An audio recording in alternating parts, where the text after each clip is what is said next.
किसी ने बड़े कमाल की बात कही है कि दिमाग को या तो आप कंट्रोल करो या फिर ये आपको कंट्रोल करेगा। सब कुछ आप पर डिपेंड करता है। एक लड़के की कहानी सुनाता हूँ जो यूरोप में रहता था। वो अपने गांव से आकर के शहर में रह रहा था, पढ़ाई कर रहा था कॉलेज की। और जिस मकान में रहता था उसकी जो मकान मालकिन थी वो बूढ़ी अम्मा चीज़ें ले करके लोगों को पैसे दिया करती थी, गिरवी रखती थी सामान को। और वो देखा करता था कि गरीब लोग आते थे, आ करके सामान गिरवी छोड़ के जाते थे और अम्मा पैसे देती थी। लेकिन जब वह लोग वापस पैसे नहीं चुका पाते तो उनसे और लूटने लगती है, उन्हें और प्रताड़ित करने लगती थी। वो लोग और परेशान होने लगते हैं। वह कहते थे हमें माफ़ कर दो, लेकिन ये कर्जा बढ़ाती चली जाती थी।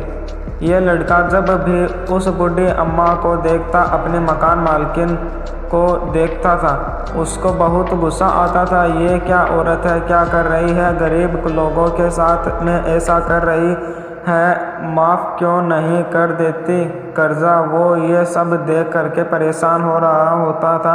रोज़ सोच रहा होता था कि इसका तो गला जा करके दबा दो।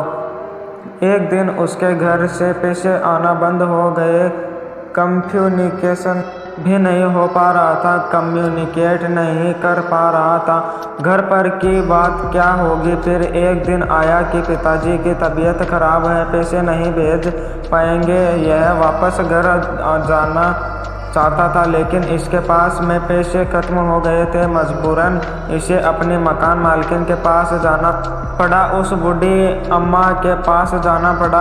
अब इसने सोचा कि क्या मैं उनको गिरवी रखने के लिए सामान दूं, तो इसने अपनी घड़ी दे दी। शाम का समय था, वो बूढ़ी अम्मा अपने हॉल में बैठी हुई थी। जा करके उसने अपनी घड़ी दी और कहा कि मुझे पैसे चाहिए। वो जो बूढ़ी अम्मा थी वो गई हॉल में, और जो खिड़की थी जहाँ से थोड़ी सी रोशनी आ रही थी वहाँ जा कर के उस घड़ी को देखने लगी कि ये जो घड़ी है इसमें कुछ हेवी नहीं है, कुछ कीमत है भी नहीं, और इसके हिसाब से पैसे दे दूंगी। ये लड़का अपनी सीट से उठा और जा करके इसने सीधा अपने हाथों को उस बूढ़ी अम्मा के गले पर रख दिया और दबा चला गया। बड़ी ज़ोर से दबाता चला गया, इतना ज़ोर से दबाया कि गला दब गया, नाक में से खून बहने लगा। वो बूढ़ी अम्मा वहीं पर मर गई, और जैसे ही वो खून उसकी अंगुलियों पर आया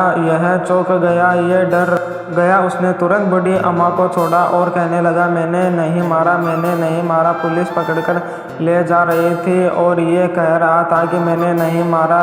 मैं कैसे मान सकता इसने नहीं मारा। वो 2 साल से जो उसके दिमाग में थॉट चल रहे थे यह देख रहा होता था और सोच रहा होता था कि इसके तो गला दबा दूं। उस थॉट ने बूढ़ी अम्मा को मारा, क्योंकि जैसे ही ये कहा गया इसके दिमाग में ऑटोमेटिकली इसे इस तरीके से डायरेक्ट किया कि जाओ जा करके गला दबा दो। और इसने गला दबा दिया, क्योंकि 2 साल से यही सोच रहा था कि उसका तो गला दबा दो। उस दिन नहीं दबाना चाहता था, उस दिन तो ज़रूरत में था, उस दिन तो पैसे चाहिए थे, लेकिन 2 साल से सोच रहा था। छोटी सी कहानी जो हमें सिखाती है कि हमारी ब्रेन बहुत कमाल की चीज़, या तो आप इसे कंट्रोल करेंगे या यह आपको कंट्रोल करेगा। कई बार जब हम घर से निकलते हैं ऑफिस के लिए, कॉलेज के लिए, स्कूल के लिए, तो